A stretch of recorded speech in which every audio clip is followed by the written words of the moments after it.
Hello students, good morning. Students, पिछले class में हमने मधुकलश का चैप्टर 5 चतुर गीदड़ की कहानी को स्टार्ट किया था और उसमें पढ़ा था कि एक भूखा मगरमच्छ बहुत दिनों से तालाब के पास भूखा पेट तड़प रहा था और एक गीदड़ के आने का इंतज़ार कर रहा था जिसे खाकर उसकी भूख मिट सके। तभी उसका एक दोस्त कछुआ आता है और अपने दोस्त कछुए को मगरमच्छ सारी बातें बताता है।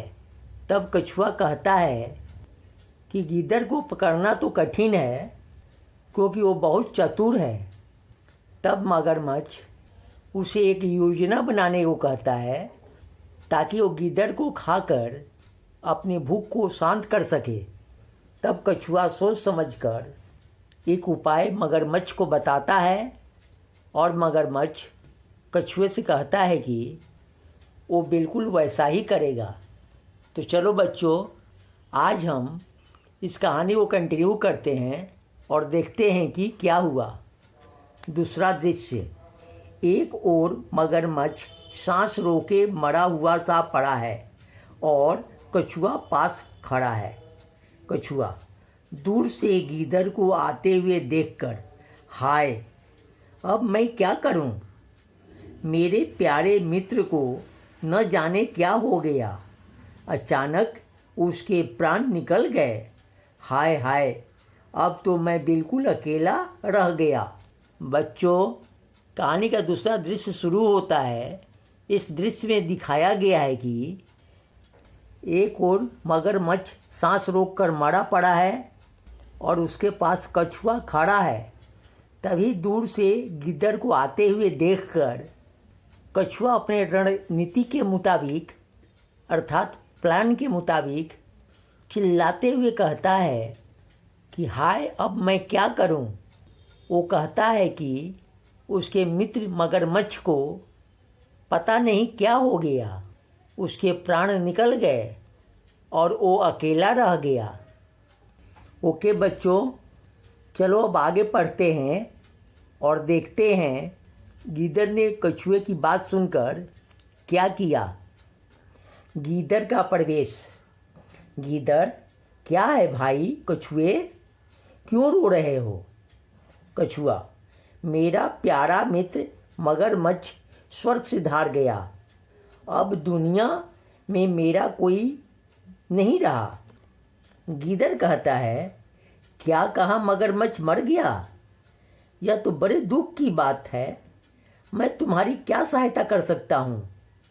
कछुआ कहता है, आओ उस पर कुछ सूखे पत्ते डालकर उसे ढाँप दें।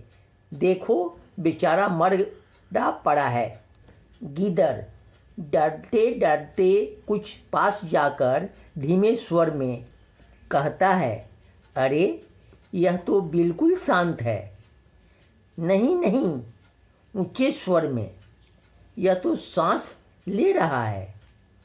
भाई कछुए, क्या यह सचमुच मर गया है? कछुआ कहता है, हाँ हाँ, देखते नहीं, यह मरा पड़ा है। बच्चों, अब कहानी में गिद्दड़ का प्रवेश होता है और कछुए की उस बात को सुनकर कि गिद्दड़ कहता है कि वो क्यों रो रहा है। तभी कछुआ गिद्दड़ को बताता है कि उसका दोस्त मगरमच्छ अब मर चुका है और अब उसके जीवन में कोई नहीं रहा। तब गिद्दड़ कहता है कि क्या वो सचमुच मर गया है? और वो कछुआ से पूछता है कि वो उसका क्या सहायता कर सकता है। तब कछुआ गीदड़ से कहता है कि उसके ऊपर कुछ सूखे पत्ते डालकर उसे ढक दिया जाए क्योंकि वो मर चुका है। तभी गीदड़ डरते हुए मगरमच्छ के पास जाता है और धीमे स्वर में कहता है कि ये तो बिल्कुल शांत है। फिर पल भर में ऊंचे स्वर में अर्थात जोर से कहता है कि नहीं नहीं, यह तो सांस ले रहा है। और फिर कछुए से पूछता है कि क्या वह सचमुच मर चुका है। तब कछुआ कहता है, हाँ, ये तो बिल्कुल मरा पड़ा है। तो बच्चों, गीदड़ को एहसास हो जाता है कि मगरमच्छ मरा नहीं है, क्योंकि वो हल्की सांसें ले रहा था। परंतु कछुआ गिद्दड़ को बताता है कि वो सचमुच मर गया है। तो चलो आगे पढ़ते हैं कि गीदड़ अब क्या करता है। गीदड़ कहता है, पर भाई, मैंने तो सुना है कि मर जाने पर मगरमच्छ की दुम हिलती रहती है। लगता है अभी यह पूरी तरह नहीं मरा। कछुआ कहता है, नहीं भाई, यह बिल्कुल मर गया है। तभी मगरमच्छ अपनी दुम हिलाने लगता है। गीदड़ भागकर दूर जाते हुए कहता है, ओह, अपने मित्र को देखो, मरा हुआ भी दुम हिला रहा है। कछुआ ऊंचे स्वर में कहता है, खोल दो आंखें। भाग गया गीदड़, तुम बिल्कुल मूर्ख हो। तुम उस चतुर गीदड़ की चाल में आ ही गए। अब उसे पकड़ना मुश्किल है। बच्चों, जैसा कि गीदड़ समझ चुका था कि मगरमच्छ मारा नहीं है, तब उसने अपनी चालाकी दिखाते हुए कछुए से कहा कि उसने सुना है कि मगरमच्छ मर जाने पर अपनी दुम को हिलाते रहता है। लगता है कि ये पूरी तरह नहीं मरा। उसकी बात सुनकर कछुआ उसे विश्वास दिलाता है कि नहीं, ये तो मर चुका है।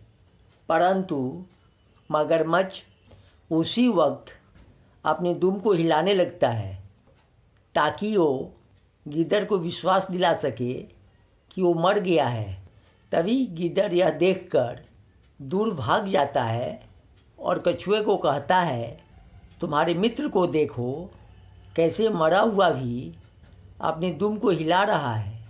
तब कछुआ जोर से चिल्लाते हुए मगरमच्छ को कहता है कि वो अपनी आंखें खोल दे, गिद्दड़ भाग चुका है। फिर वह मगरमच्छ को कहता है कि वो बिल्कुल मूर्ख है। आखिर वह चतुर गीदड़ की चाल में आ ही गया। अब वो उसे कभी नहीं पकड़ पाएगा।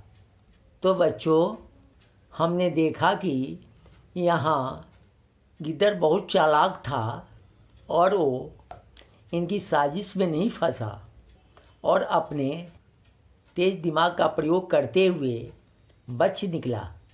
तो बच्चों, हमें इससे यह शिक्षा मिलती है कि जीवन में हमेशा चालाक बनना चाहिए और कई चुनौतियों से घबराना नहीं चाहिए और बिल्कुल गीदड़ की तरह अपनी बुद्धि का इस्तेमाल करके चुनौतियों से लड़ना चाहिए। तभी हम अपने लक्ष्य को पा सकेंगे। ठीक है बच्चों, अब आप लोग इस कहानी को पढ़िए और इसकी शिक्षा को जीवन में अमल करिए। ओके बच्चों, थैंक यू।